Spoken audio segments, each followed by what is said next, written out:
I like the new music. Oh yeah, just came down with that today. But welcome in everybody. Well, as you can see, we're getting a little better each time with these podcasts and these lives here. So we really appreciate you guys joining in. As always, I'm Sal. The other half of Simply Investing. We got Cody over here. And welcome into another episode of What's in Your Portfolio. As always, this is sponsored by you guys hitting that like and subscribe button because we've had fun talking about it, but we also have fun talking about it with you guys. So hope you guys enjoy it. Like and subscribe, share the videos. If you guys want to see our other lives, we got oodles and oodles of hours on YouTube, so you guys can go check those out and all those videos there under Simply Investing. The link is in the description for you guys or in the bio if you're on TikTok or Twitter or X now. Excuse me, but glad to have you guys in here. It's another great day for talking about crypto and investing and kind of going over where we're at in the market, where am I at in my portfolios. As you guys know, Cody and I not just talk about crypto, but we talk a little bit about stocks, real estate, business, overall investing, planning for your future financially, things like that, and how all the things going on in the world can affect your bottom line for your portfolio. So you always keep that in mind. And as always, check out the videos because there's going to be a lot of stock pick videos coming out. I got one about Dollar General going live this Friday. If you guys want to hit those early, you can join the Patreon. All the videos will be posted on the Patreon there for you guys to view.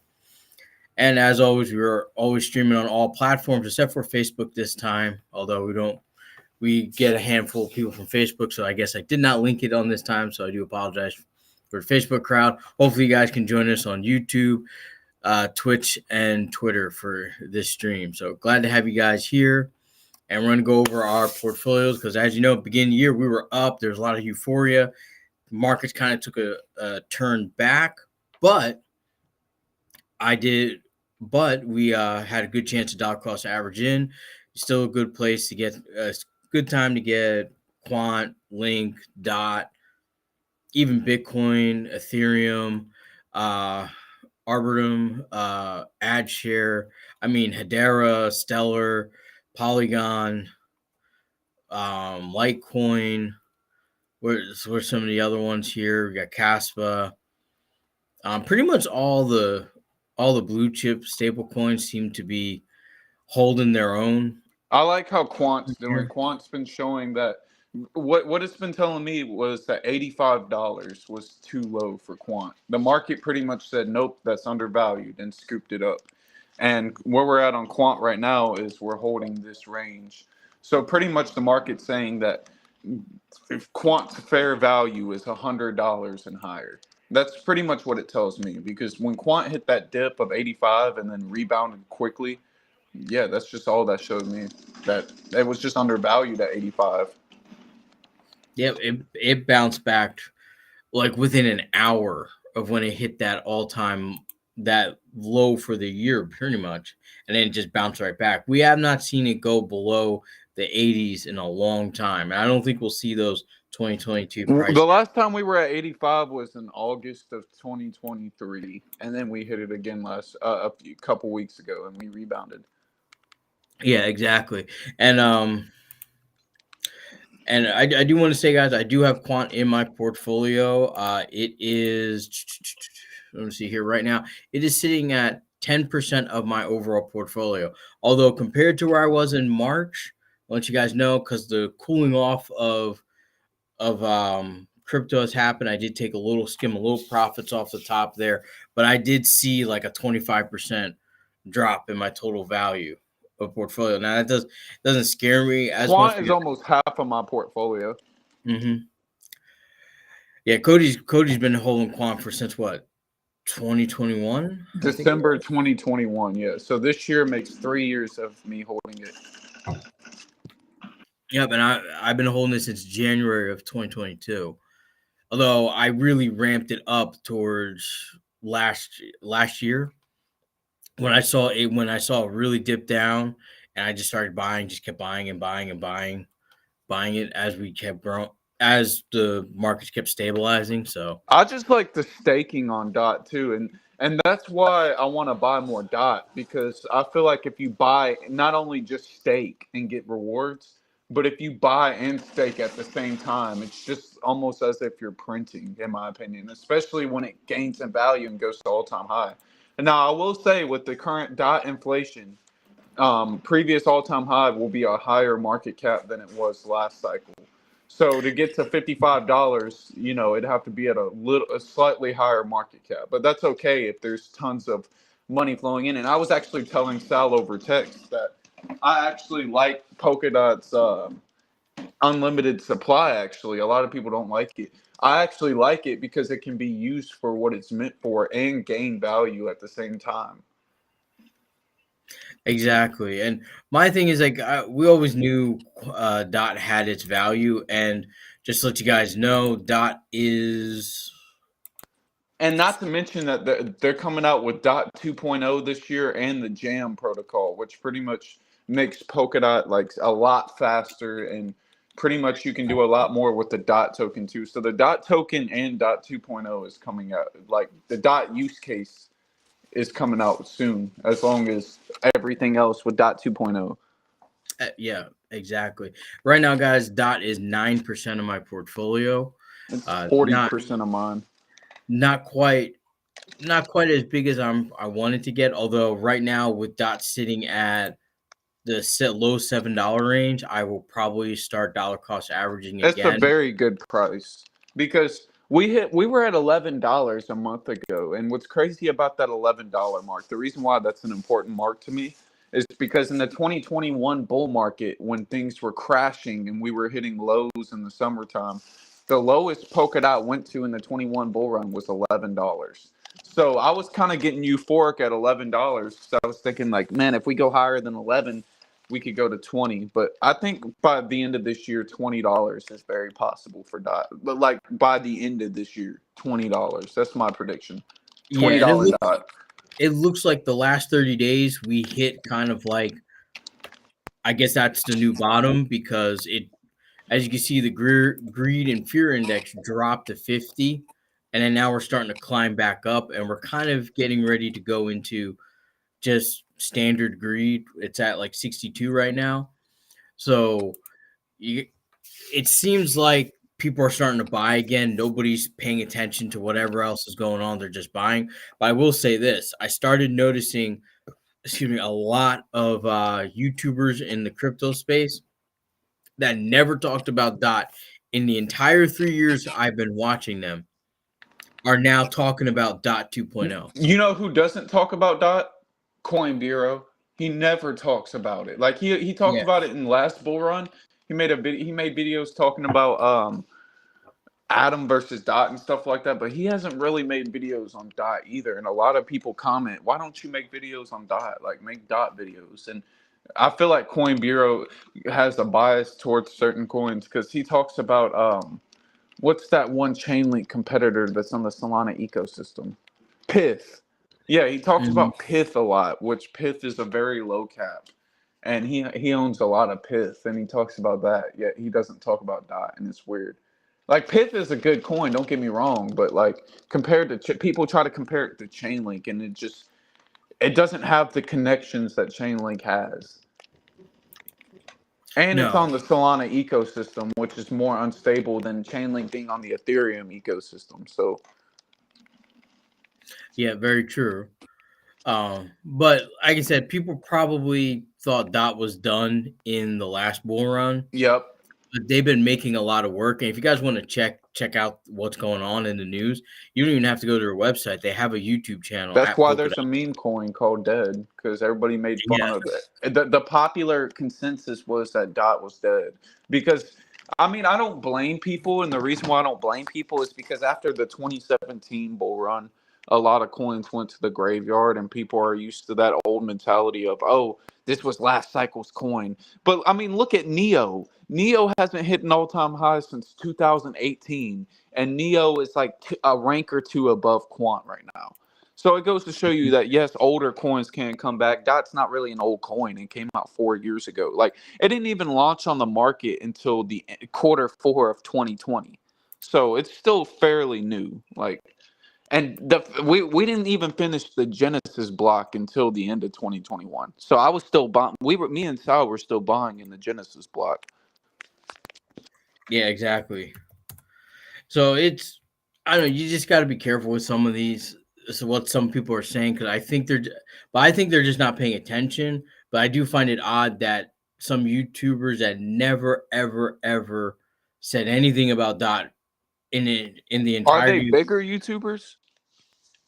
Some of them got a couple hundred subscribers, a couple 100,000 subscribers. I know one was what was her name, Lila I've Helpern. seen some females talk, and I always see the female influencers talk about polka dot a lot, like because it's pink and probably the name and all that. I don't know, but But my thing, Cody, is that YouTuber Lila Hepburn or Helpern. If I'm getting her name wrong, let me know, guys.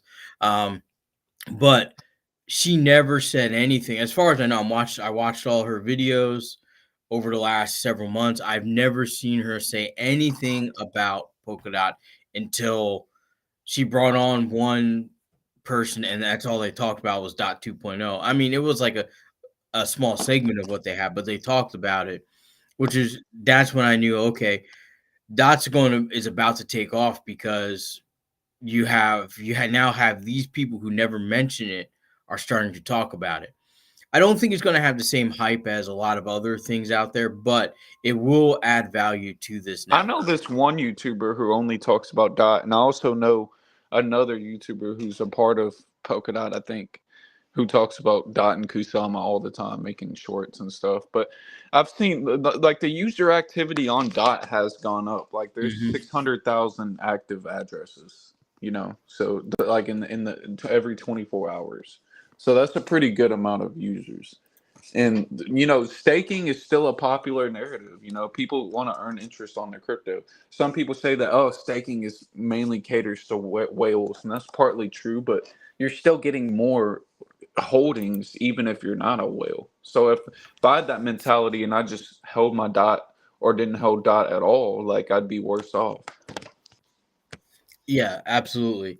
Um, I think people undervalue the ability of staking. I just make sure you're staking directly to a validator, not staking On an in a exchange pool. Yeah, on an or in a exchange. pool. But And you also, also have to. Oh, I'm sorry. I just want real quick, guys. I just want to say, when you stake on those exchanges, any airdrops that a staker would get goes to the exchange. I just want to make mention that for you guys. But go Yep. ahead, Cody. Oh, I was saying too that Polkadot has a thing called slashing. So if you join a validator that acts up or is malicious, then pretty much your dot position could get slashed. Like that's why you have to join a validator like P2P. P2P is actually uh legit staking validator, has over $1 billion in assets, and actually was a speaker at one of the Polkadot events. So that's why I use P2P, because it's a legit validator and they actually have over $1 billion in assets. So I choose them and I get dot every day. Like every day at the same time, I get like what, point 0.5 dot. Mm-hmm. Yeah, and it's a fantastic validator. Cody and I use that one. Use It's just P2P as well. yeah, I did it on my Nano Ledger. Yep, that's the best way I do it. I do it on my ledger, and I have my quant sitting on there too. But damn, I can't believe I've been holding those positions for almost 3 years now. Yeah, Like time's flying. long-term capital gains for sure. Oh, absolutely. Um, what I also want to say is, before I go in with you guys, let me just switch back over here so I can pull up my little chart here. But I just want to say, so for crypto, I have a lot more than just what we talked about. I have Bitcoin, Ethereum, XRP, of course, Dot and Quant, AdShare, Link, Litecoin, HBAR, Arbitrum, and COS, all in my portfolio. And although the last few are very small percentages, we're talking 2 to 4%. Link is the only other one at 8%, and I think it dropped in value because it's down to $14 and some change. Like, yeah, 14.86. I have it marked here as. But Ethereum is 12% and Bitcoin is 30% of my portfolio. And I just dollar cost average into Bitcoin as we go because it's just going to be a nice stable to balance out my portfolio. And I have a feeling we're only going to go up in price in Bitcoin in the long term. Remember, guys, a lot of the stuff I hold, I'm trying to pick things that are for like 2 or 3 year holds or until the end of the bull cycle, or like until the peak of the bull cycle. I'm just trying to cash Yeah, my plan for quant is around 700 to 1,000. That's when I'm taking profit or cashing out my position fully. Yeah. And just remember, if you have these ERC20 tokens, you do want to keep aside some Ethereum, which is the main reason I'm holding Ethereum, is just so I can have something to kind of cash out when I Yeah, cash Link, Dot, Quant, or any ERC20 token. yeah. I'm pretty much just buying for the rest of the year. I'm adding in $1,000 a month for the rest of the year. So we have 8 more months left. That's $8,000 in my portfolio if I keep accumulating what I'm doing, for the rest of the year, which is pretty good because it's better than saying, "Oh, well, I have my bags packed. I'm just sitting on them." Like I'd Yeah. rather just keep adding to them, especially DOT because the token inflation and staking rewards. Oh, absolutely. And do apologize, guys. I'm just trying to. I feel like that's also why the inflation can be a good thing because it incentivizes everyone to stake and buy. That's the idea of it.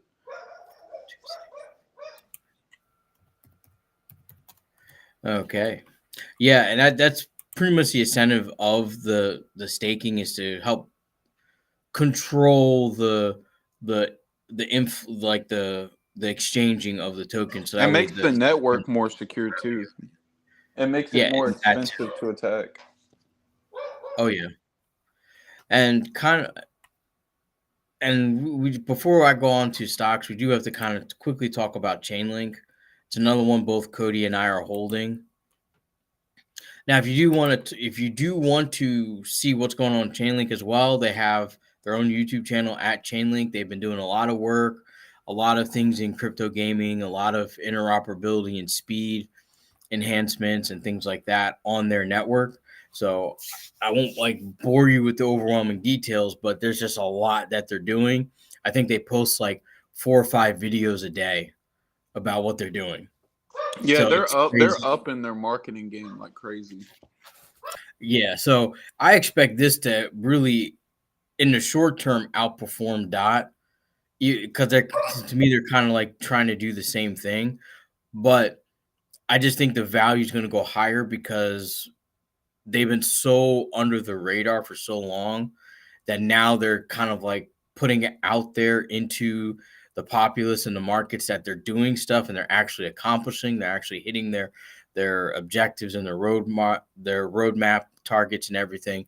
So as far as from a business, I could see that it's going to bring people to want to park money into here. And so that's going to naturally drive the value.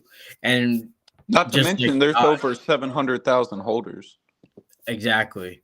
And just like Dot, it's probably going to attract institutional investors as well during this next bull run cycle. I can't imagine it not doing well. My price target is somewhere between 100 and 120 for this I'm during like the end of pretty sure 2025.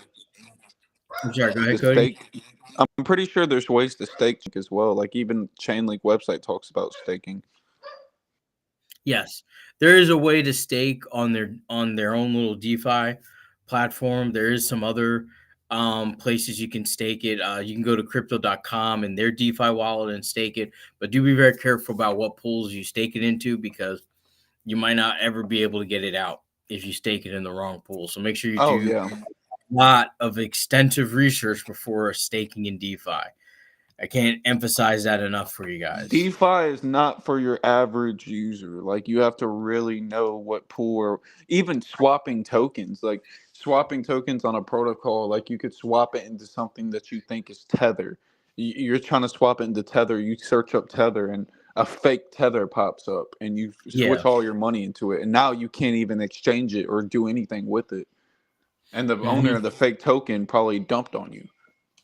Yep. You don't want to get do that. I recommend just buy. I don't really like swapping tokens, especially people always swapping for Tether. I don't like doing that. I'm not too savvy with a lot of the crypto areas on that. So what I like to do is just buy the actual token from either Coinbase or Uphold. Those are my two favorite platforms. And then I hold it in my wallet, and when it's time to sell, I just put it back on there and then sell it off. So I try not to like swap it or like I'm trying to hold profits in Tether. But I am going to make a whole nother video on Tether because I think that's like the final balloon to pop before the bull run happens. So I won't go too much into it, but they're not a 1-to-1 backed, and that could spell trouble. That could spell a lot of trouble when the market turns and people want to cash out their money, or in the height of the bull market, they'll want to cash out their money that they put aside in Tether all at once, and Tether won't be able to handle it. So just keep that in mind. I don't like using stable coins because there's really no point in having a stable coin, in my opinion. Just hold Yeah. it till you're ready to sell. I do want to talk about the issues I've been having with Coinbase though, because recently I've been doing a lot of just like token swaps or sales from like usernames I've been selling and stuff.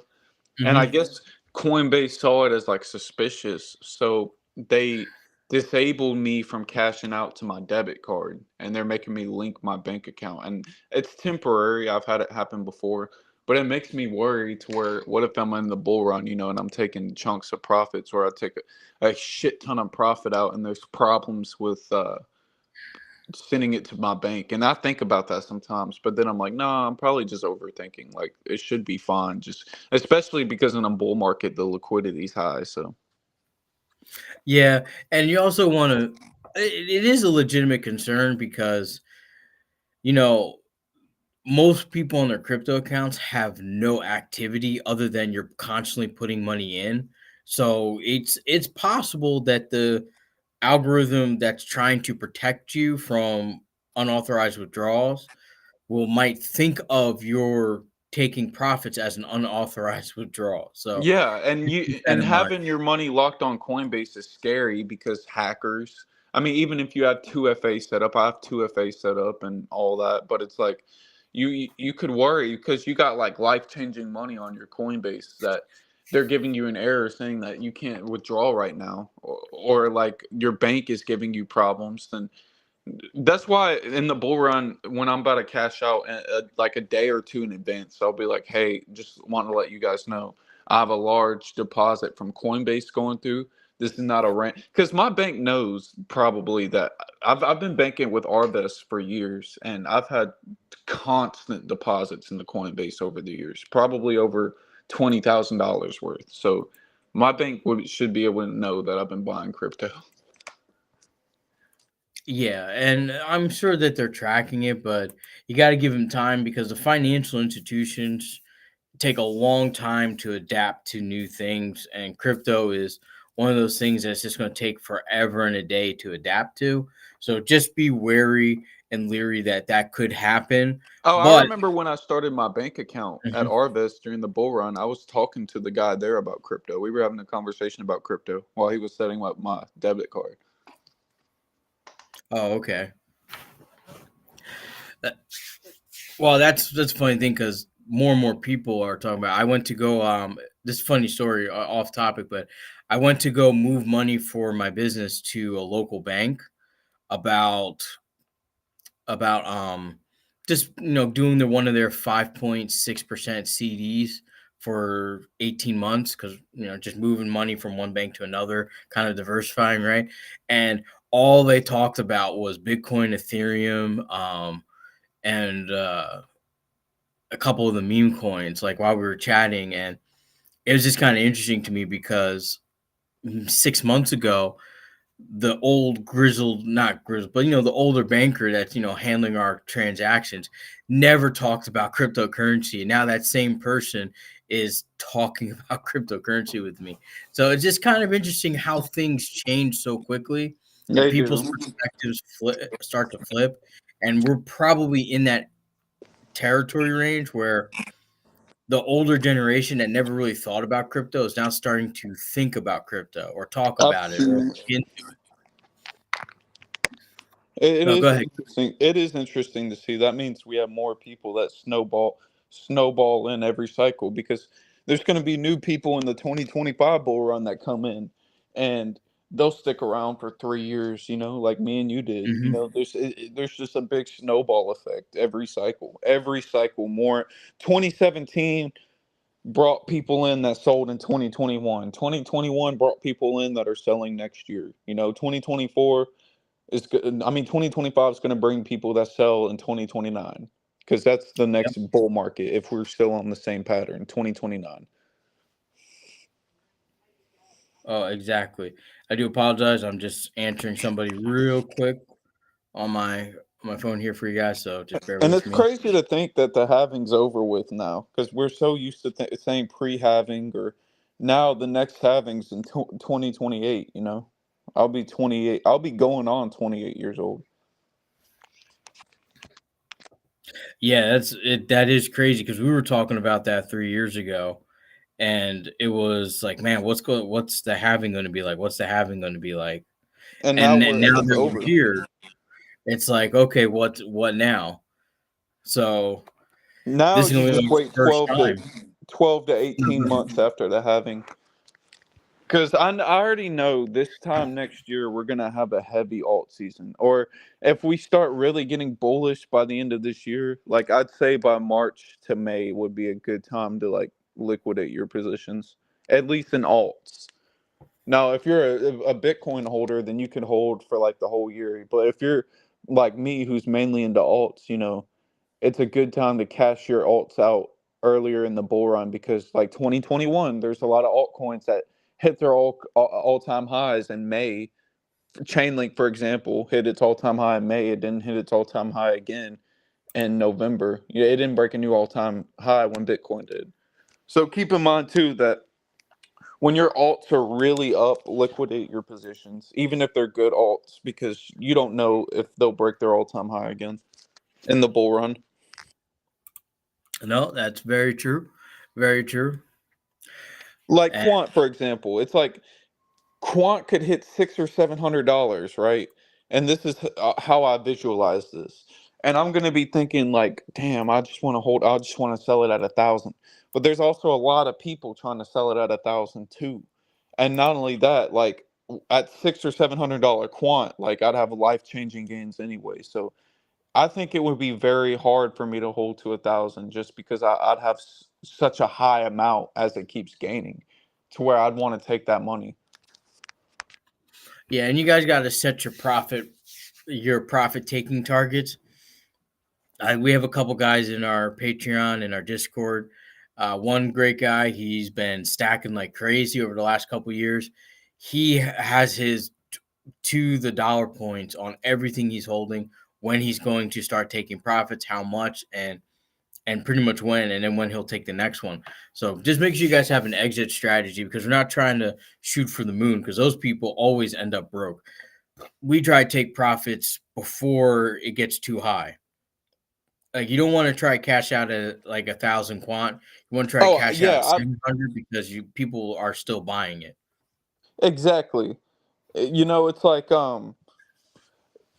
one thing that really makes me kind of want to hold Quant longer is because how low the, like, even at $700, like it's only going to be at like a $6 billion market cap.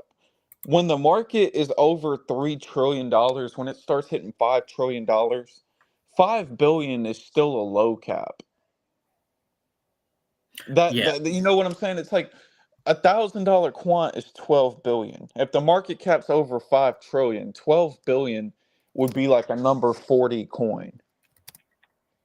So that's why I think it's easy to hit those targets, because The market cap is that freaking high in crypto. $12 billion project is in the top 50, top 40.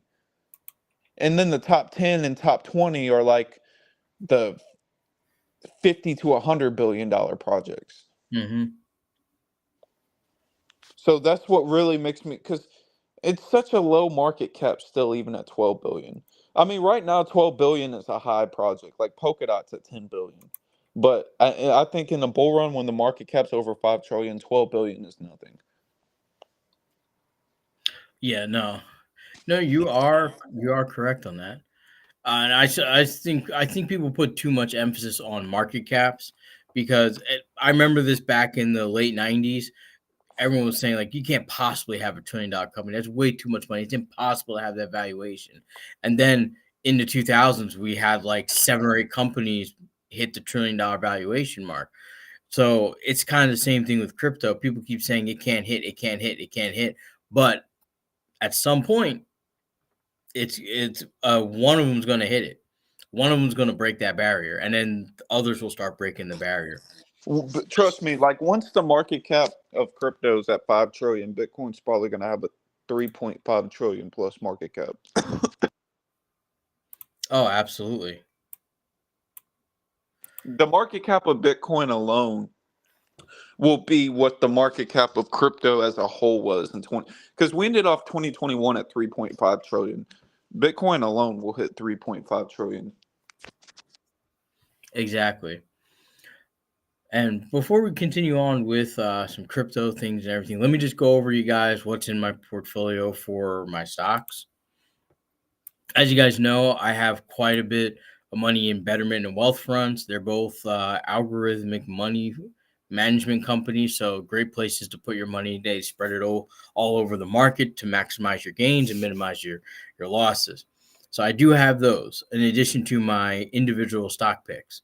And right now, I'm currently holding Bank of America, Walmart, Coinbase, Healthcare Association, AT&T Mobility, not the other AT&T, uh, Apple, Microsoft, and Porch Moving Group. Which, by the way, Porch Moving Group has performed astronomically well for me over the last year that I've been holding it, and so I actually started buying it around this time last year, a little earlier, and just been slowly accumulating it as we go. But I have my plan isn't just to make money off of it. I have a different plan for it. So I don't really want to announce it just yet until I hit my target till I hit my target of what I want to have in my portfolio. Then I'll explain why I was reaching that target. But it has done phenomenally well for me. And, I think it's up like 300% from when I was buying it.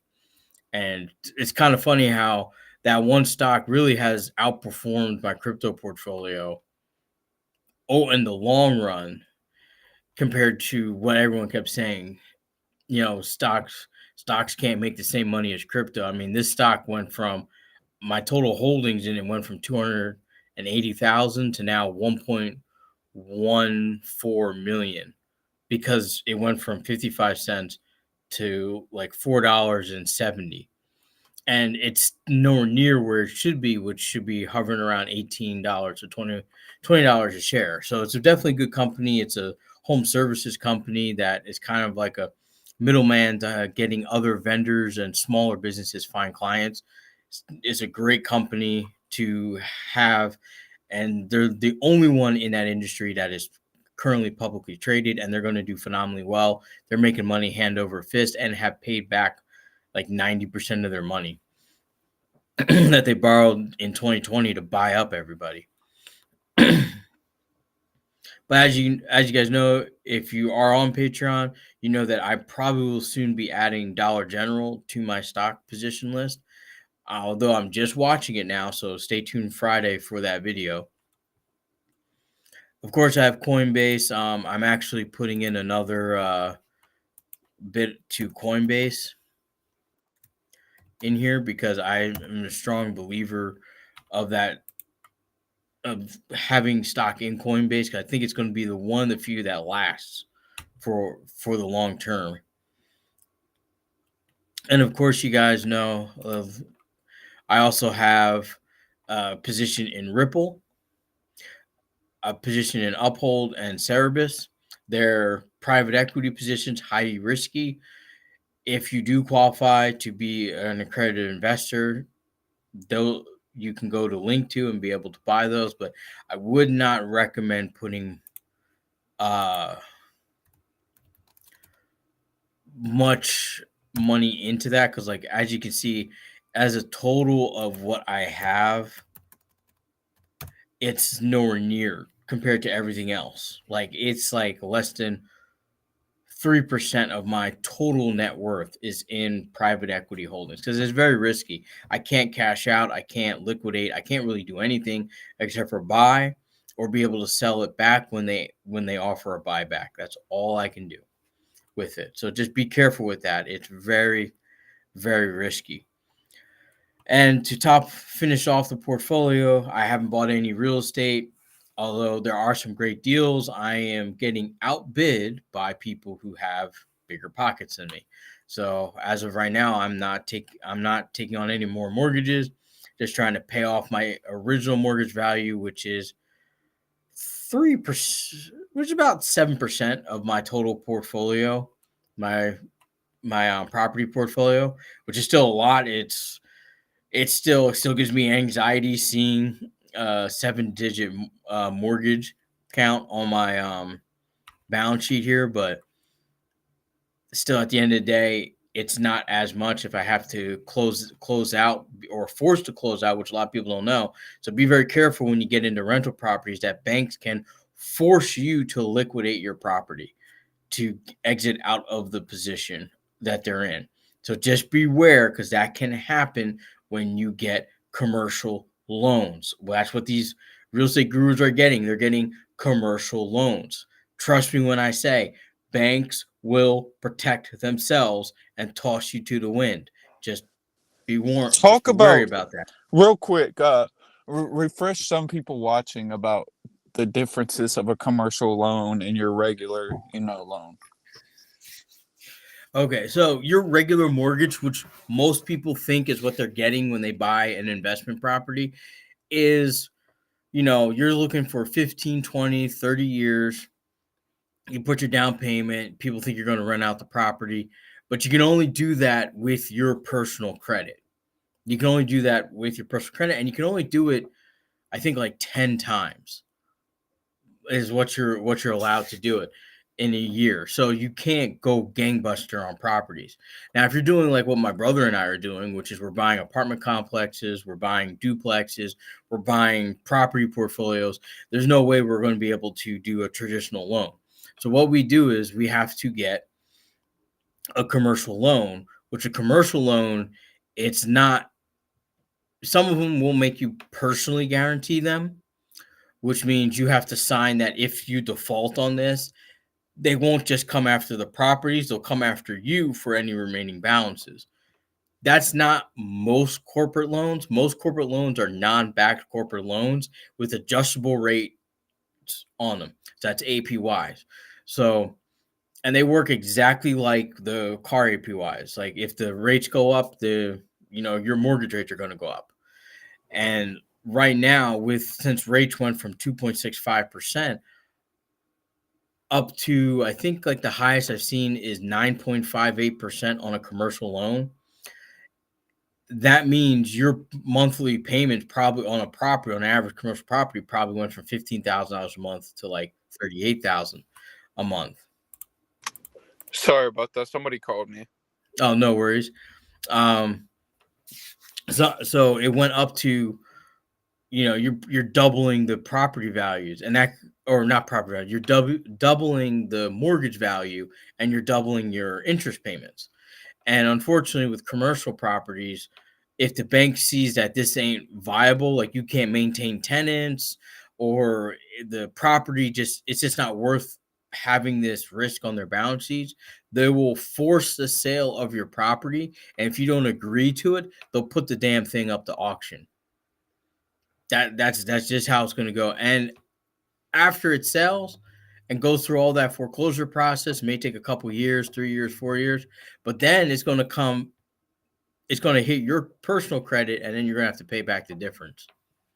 Or it's just going to sit on your credit that you had a corporate loan default, which you really, really, really, really don't want on your credit for this. But it gets very risky because the corporate markets are very risky for corporate loans because banks don't view it as a mortgage, they view it as an investment position, and the minute it becomes not viable, just like when you decide to sell a stock or equity position or crypto, banks doing the same thing with you. I don't like that type of risk. I don't like the bank knocking on my door saying, "Hey, I need all our money today by 5 p.m." Because unlike like your mortgage, where they have to go through a court process, it may take a couple years before they finally evict you from your home. No, the bank will call your shit 5 p.m. or close a business day. That money has to be there by the time they close, which could be 3:30 or 4 o'clock. So if you went out like some of these influencers and real estate gurus went out and got like $50 million worth of loans, constantly refinancing, cashing out equity, all this stuff, now they're stuck because now the bank, there's one day the bank's going to knock on their door and saying, "Hey, we need all 50 million in 6 hours." What are you going to It's do? crazy. And you will have no money left over if you're maxed out leverage. So my position has always been don't leverage more than 10% of your net worth or 10% of your business earnings or 10% of your property management portfolio. But right now, I don't want any loans. I don't want any loans. I'm buying everything cash. I don't That's care. what I'm doing. That's what I'm doing with my car too. Like when I cash out of my crypto, I'm actually gonna buy a car in cash and own it. Yep. I've closed all my credit cards except for two.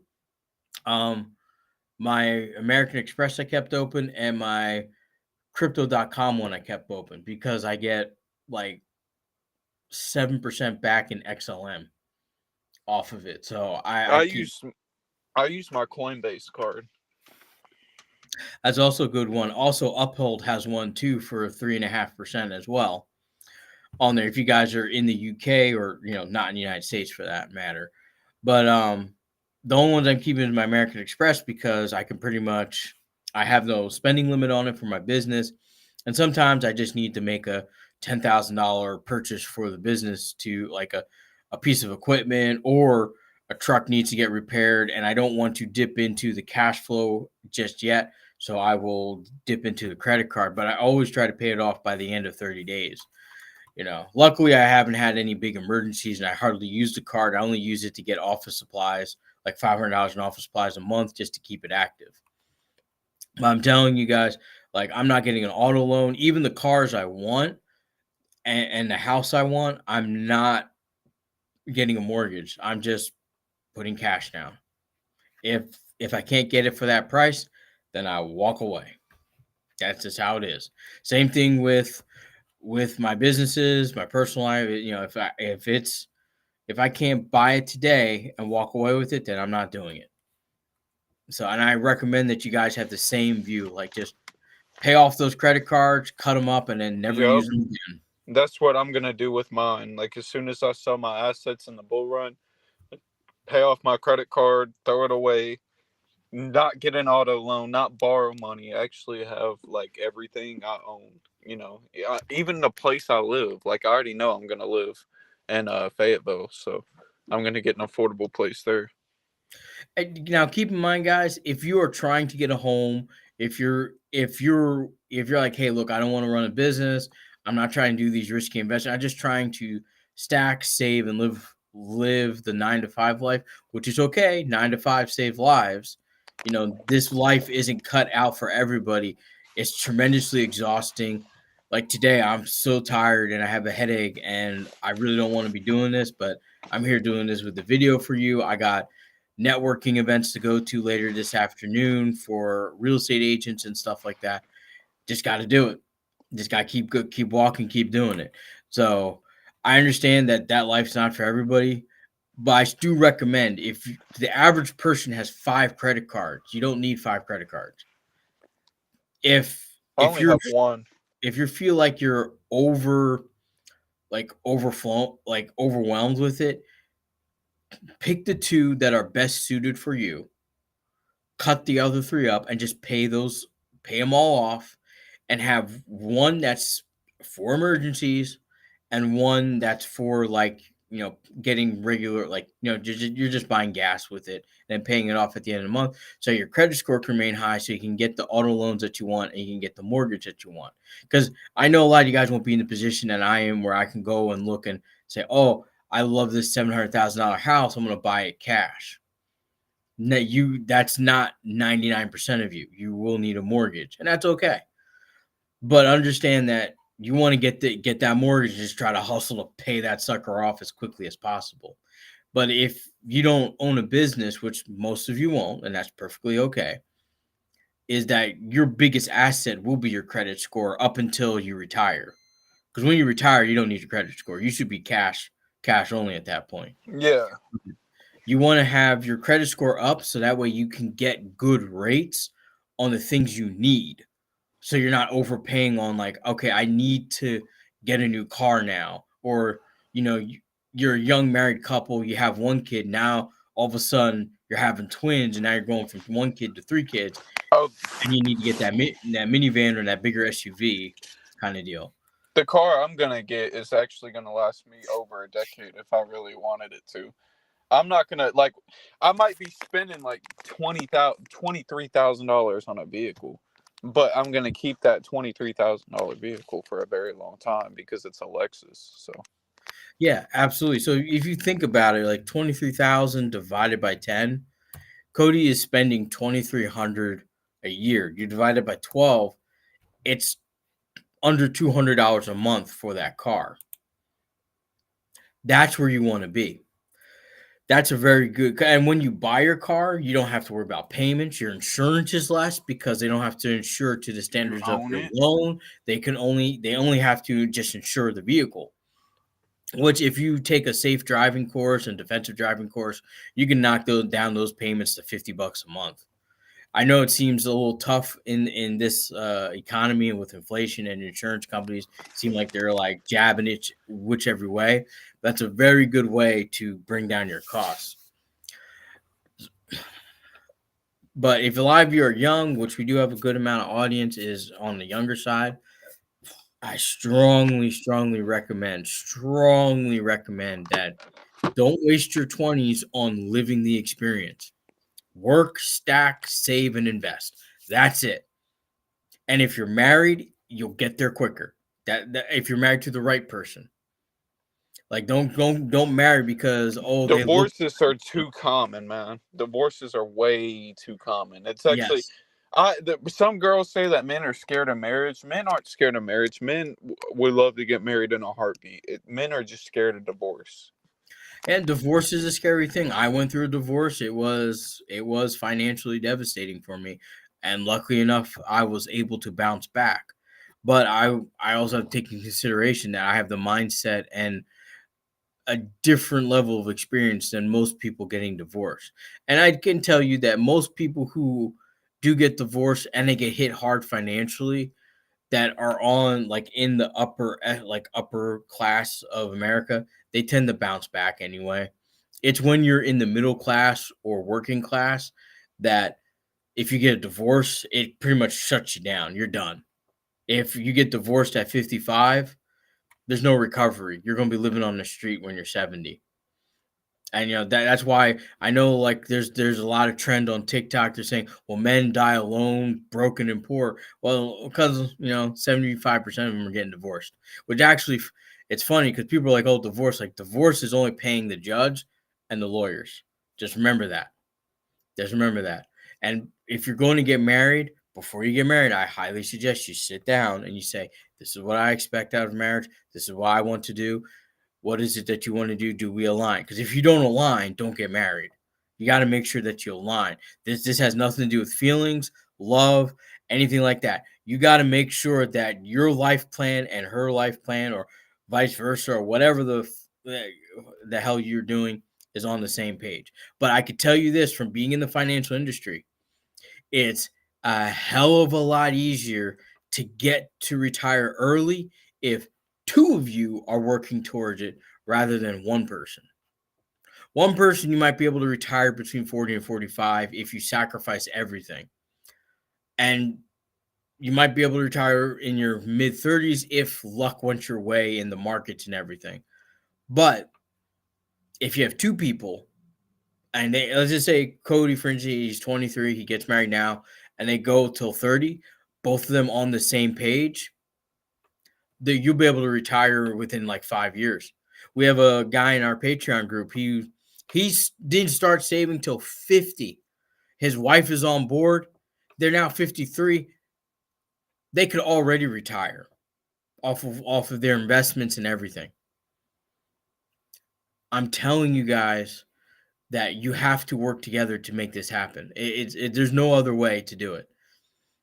If you're going to live by yourself, you're saying, look, I'm going to live a single life and be by myself. Just understand that it's going to be financially harder for you to hit that retirement. So therefore, you have to make more fiduciary decisions, which will make you in turn feel even more lonely because you're going to be saying a lot of no to people. Oh, you want to hang out? No. Do you want to come with it? No. Do you want to go out to his family? No. No. Because you got to take every penny that you got to put into investing towards that future. And the adage stays the same. Watch the pennies, the nickels will watch themselves. That adage works nonstop. I do it for my businesses. I watch the pennies, the nickels watch themselves. I never overspend, always have a surplus. I'm telling you, and you may hate Dave Ramsey. You may absolutely hate Dave Ramsey. But what he says is true. Make more, spend less. That's how you're going to win this game. Make as much as you can, spend as little as you can.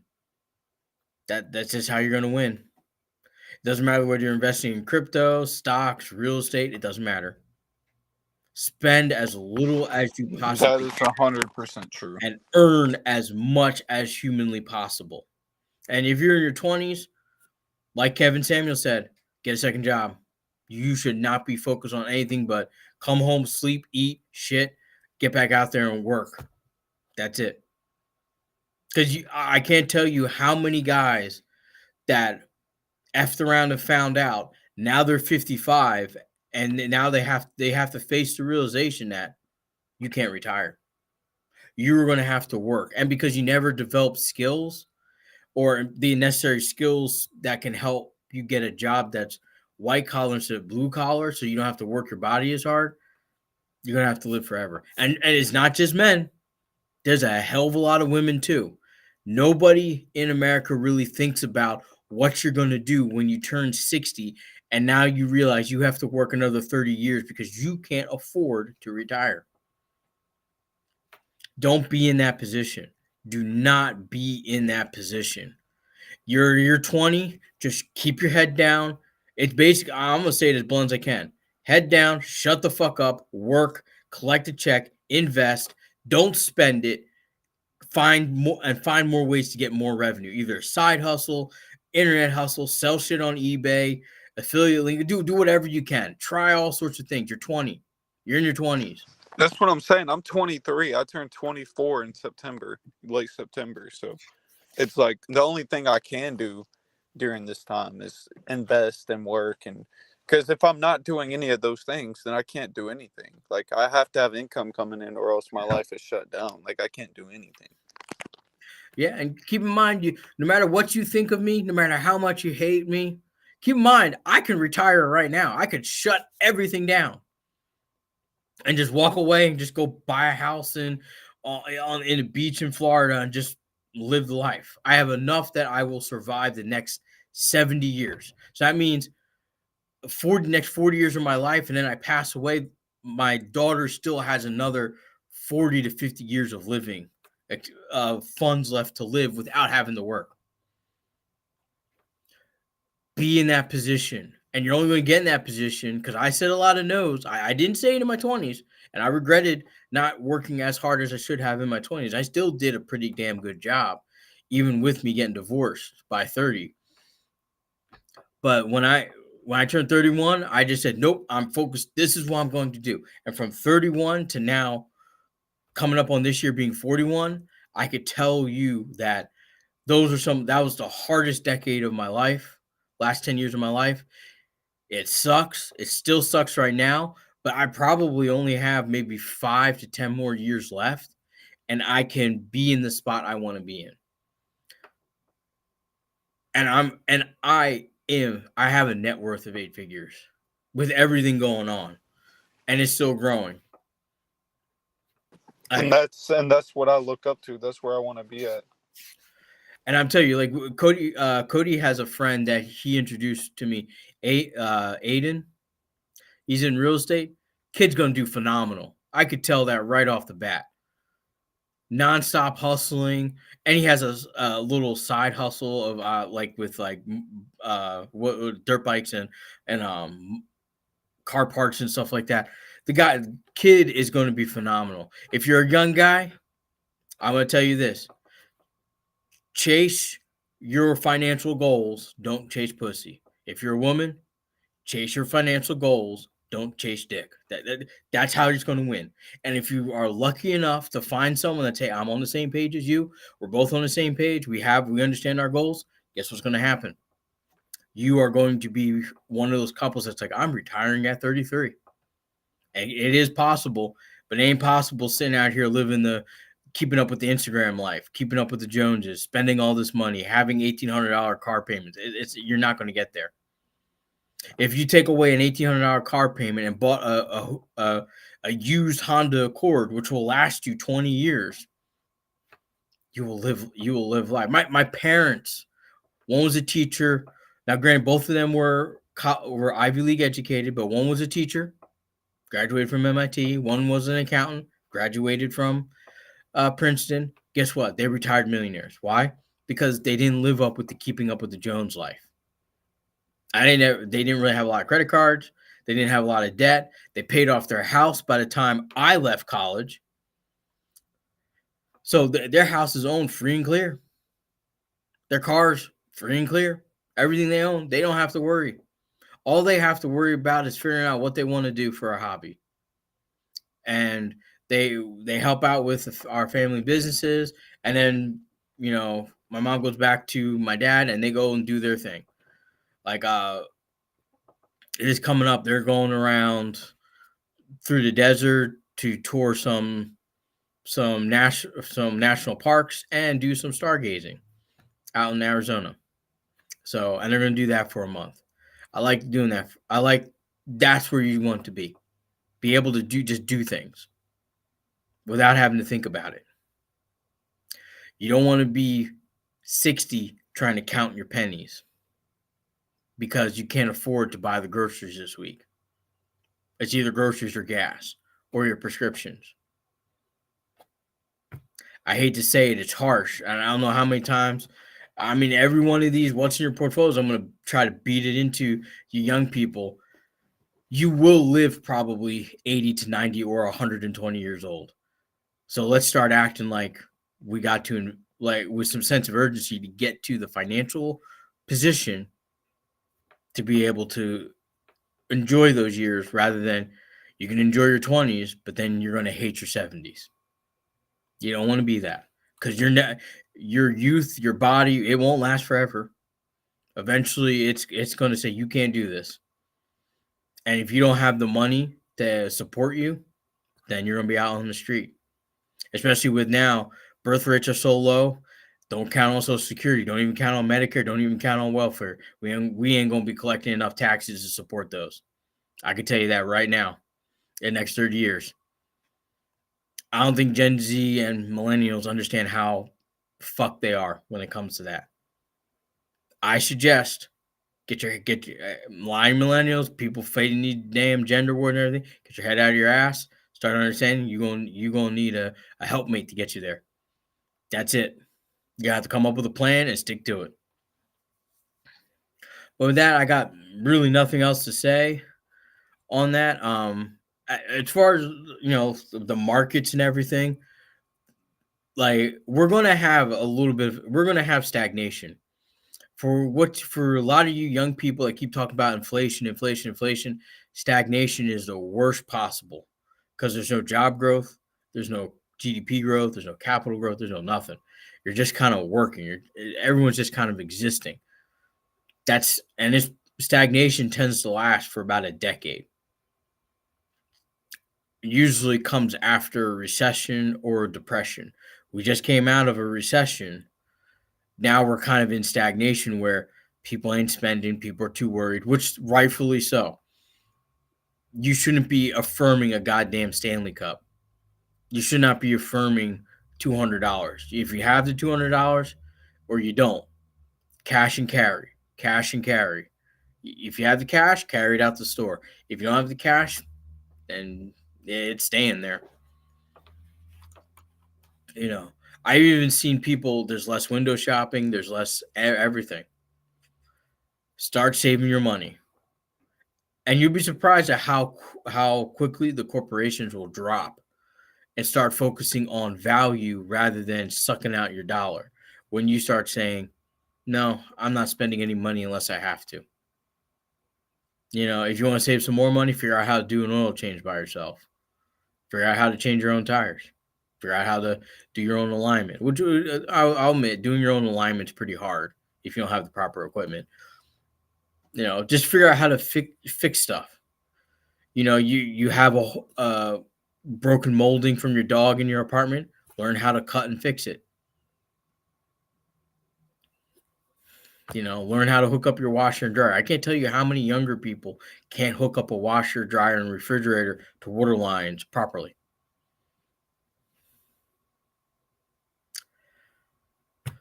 I save as much money as you can, guys, because this is the era where those who want to make it will make it. Those who don't pay attention won't make it. It's a tough reality. It's a tough thing to say, but that's what it's coming to. And I don't like seeing anybody suffer. So I definitely don't want to see anyone that supports us suffer. So I hope that you guys listen, save, invest, pay attention. You might have to work at the job you hate longer than you want to stack the money so that you can go work a job that you love. Because it'd be nice to say, hey, I'm 30 now. I don't have to work the jobs I hate. I can work the job I love. I have enough off of my investments that can fill the gaps if necessary. That's a good position to be in. And plus, you get a lot of life lessons by working a job that you hate. I used to work at Radio Shack. I hated every minute of it. But I did learn a lot from there that helped propel me to the next level of success. Just keep that in mind. Keep that in mind, guys, as you're out there. I don't have anything else to really say. My portfolio, like I said, I'm down overall 25%, except for my stocks. My stocks are up like 18%. And my properties are starting to lose value. That's what I'll say. But I buy cheap properties, so I expect them to go down when the markets go down. And speaking of the real estate market, I actually, we did not cover this, is that I can tell you right now, REOs, foreclosures are starting to pick up. We're having the same signs in 2007. The only difference is that we have more safe loans out there. So the reason why we're having foreclosures is because they're tax foreclosures, which means they're not paying their property taxes, which is not the bank that's foreclosing. It's the IRS that's kicking you out of your home. So just, if you're looking for a good home, IRS don't care. They just want whatever they can get for that home. So there's a couple homes that I see that are kind of in the 90-day mark that are behind on taxes. Those are the homes I'm waiting for to hit the auction so I can snap them up. And keep in mind, if you're in that position, make sure it's better to pay your property taxes than to pay your mortgage, because your mortgage is still active if the government takes your property because you didn't pay the taxes on it. And they will sell it. And they don't pay off the bank. They get their taxes free. That's the one thing I can say. If anything, a lot of you guys understand that the IRS gets its money first before anybody. Doesn't matter who's in the first position on that title, the IRS always gets their money first. So just remember that. They'll wait long. They'll wait a while. They'll negotiate with you, but they always get their money first.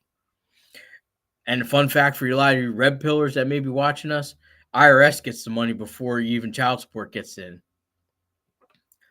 So just remember that, guys. I'm going to be signing off here.